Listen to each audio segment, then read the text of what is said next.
new day. Today is it's a new day. That is new today. Today is a new day. That is new today. All right, so this is what happened. I was having a tough week, so I decided that it would be fun to walk to Chinatown and buy a banh mi sandwich for $7.50 in cash. On my walk down, I thought about a lot of things, but one of the main things I thought about was the fact that Chinatown used to be Boston's combat zone. And for anybody who doesn't know what that is, it was the red light district of Boston, the entertainment district. It was a bunch of porn theaters and porn shops, and there were a bunch of escorts around that people would pay to...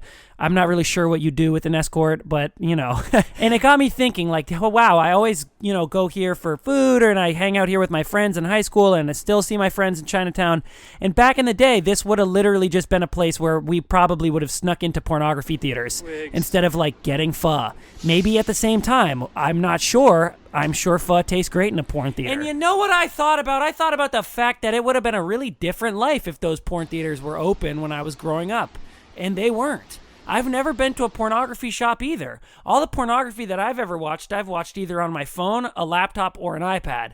And the thing about that is, I've never watched it with my friends. Can you imagine sneaking into a porn theater with your friends? That would be, I don't know. I'm not really sure. I kind of think it would be cool to go to a porn theater with your friends and hang out and like watch porn or whatever.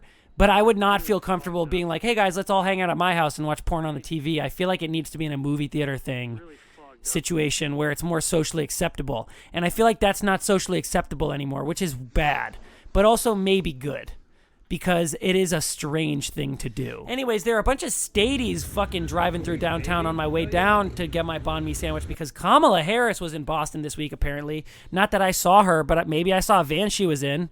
That's something. That's kind of cool, but not really because she's just a person and no people are that interesting. We're all kind of just alive.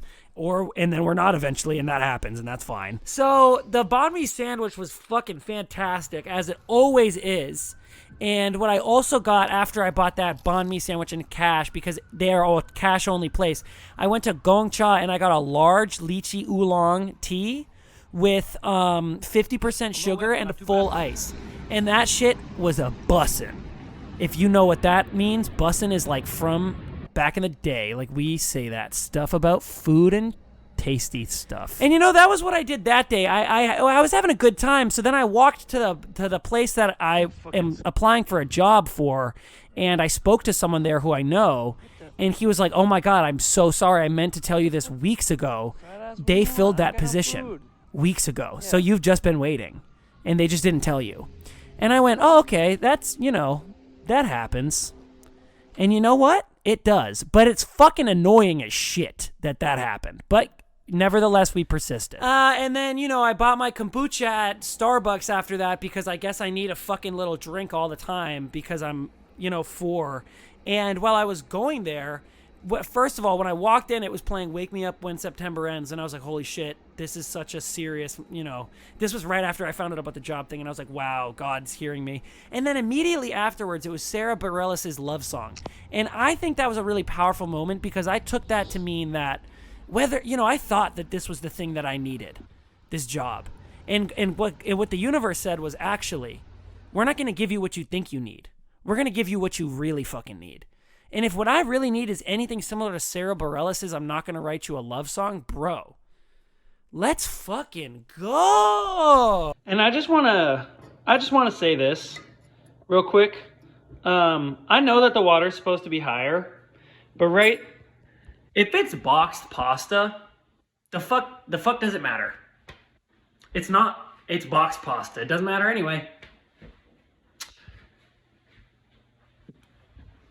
I'm not gonna write you a love song, cause you tell me it's make or break in this, and not why you wanted a love song, cause you asked for it, cause you need one. You see, I'm not gonna write you a love song, and tell me it's make or break in this, and you're on your way. I'm not gonna write you to stay. I want it on the 70s.